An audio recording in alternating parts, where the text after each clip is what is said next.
Good evening, my loves, and welcome back to Bedtime Stories with Mommy J.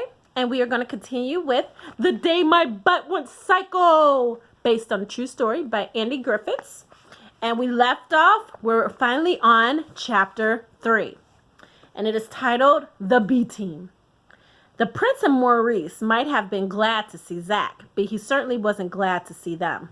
As the prince buzzed around him, Zach tried to kick his ugly little face, but he was too fast. All Zach succeeded in doing was kicking off the prince's paper crown.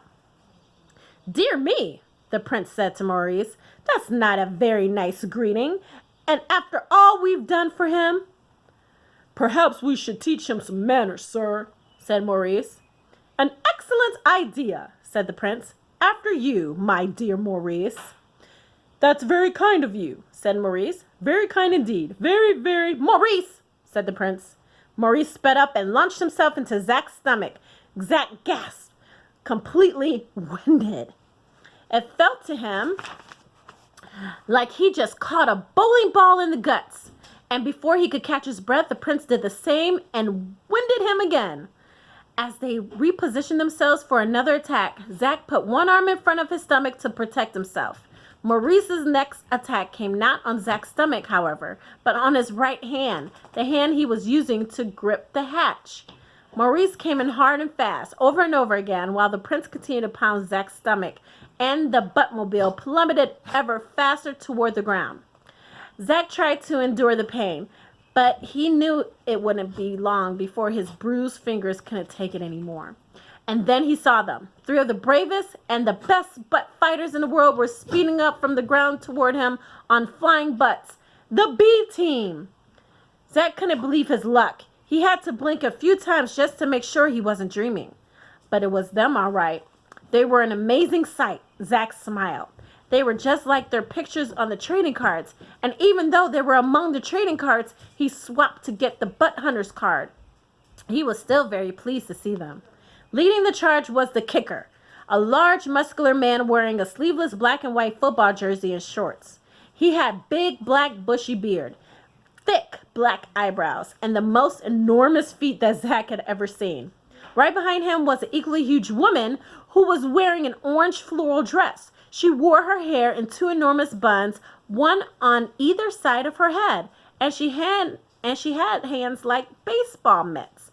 It wasn't hard to see why she was called the Smacker.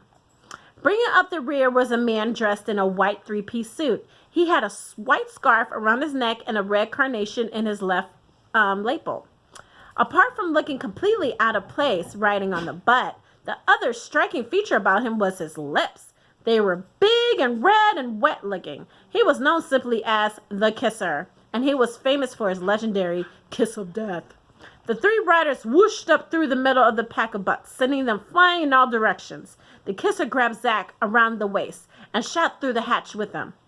He brought the flying butt to a screeching stop, dismounted, and ran to the front dome, where Eleanor was hanging upside down in her seat, still unconscious. The Kisser climbed in the seat beside her, strapped himself in, and turned the Buttmobile 180 degrees.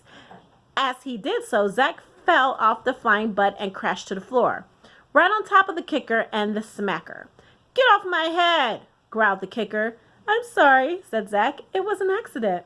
"Accident my butt," said the kicker, picking himself up. "I'm going to give you a butt a kicking it will never forget. I'll teach you to be a butt sympathizer."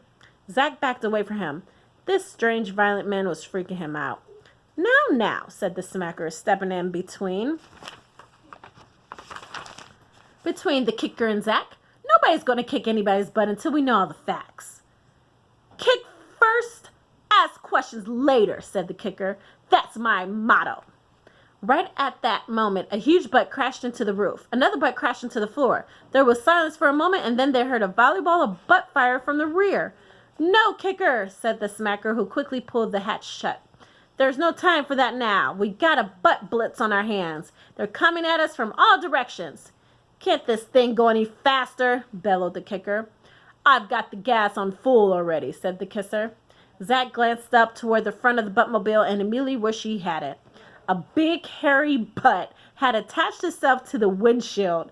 Zach couldn't recall when he'd seen anything so horrible. It made him feel like throwing up all over again. The kicker shook his head in disgust. "Leave it to me," he said. "No," said the smacker, "too dangerous." "Not as dangerous as flying with the big hairy butt on the windshield," he said. He wrenched the hatch open, pulled himself up through it, and dropped it shut.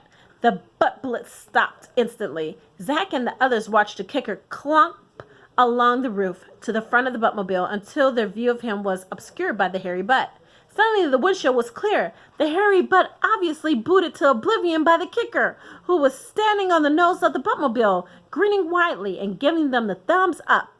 Zach could see the other butts were keeping a safe distance just out of kicking range. The kicker turned toward them and beckoned them, daring them to come closer. One did. The kicker booted it so hard that it split in two.